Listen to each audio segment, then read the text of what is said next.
আপনারা দেখতে পাচ্ছেন রাজবাড়ী জেলার সদর উপজেলার আলীপুর ইউনিয়নে আলাদিপুর এলাকায় রাজবাড়ী টিটিসি ভবনের সামনে আজ সকাল 8টার দিকে গোলন্দগামী একটি যাত্রীবাহী বাস এবং কুষ্টিয়াগামী একটি ট্রাকে সিমেন্ট ভর্তি ছিল। এই বাস ট্রাক মুখোমুখি সংঘর্ষে ঘটনাস্থলে একজন নিহত হয়েছে এবং স্থানীয়রা আহতদের উদ্ধার করে রাজবাড়ী সদর হাসপাতালে নিলে সেখানে আরেকজনের মৃত্যু ঘটে। এভাবে 2 জনের মৃত্যু হয়েছে এবং 4 জন গুরুতর আহত হয়েছে।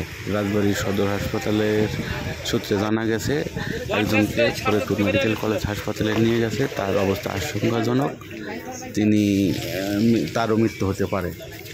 এই যে দেখুন ট্রাকটির সামনের দিকে দুমড়ে মুচড়ে গেছে, একেবারেই ট্রাকের সামনের অবস্থা দেখলে বোঝা যায়। এবং এই ট্রাকের হেল্পার গাড়ি চালাচ্ছিল এবং ড্রাইভার ঘুমাচ্ছিল, যার কারণে নাকি হেল্পার মারা গেছে। এবং রাস্তার অপর প্রান্তে যে বাসটি, যাত্রীবাহী বাসটি রয়েছে আলীবাইয়ের দোকানের সামনে, সেই বাসেরও কিন্তু সামনের দিকে একেবারে দুমড়ে মুচড়ে গেছে। এবং সকালবেলা কিন্তু বেশ বৃষ্টি হচ্ছিল, সেই বৃষ্টির মধ্যে গাড়ি চালানোর কারণে হয়তো অ্যাক্সিডেন্ট হতে পারে। অনেকে আবার বলেছে একটা মাহেন্দ্র ভেলকি দিয়েছে, সে কারণে হতে পারে। যাই হোক, এই যে দেখুন বাস। আমি সকালে ঘুম থেকে উঠে ফজরের নামাজ পড়ে আলিপুর গেলাম।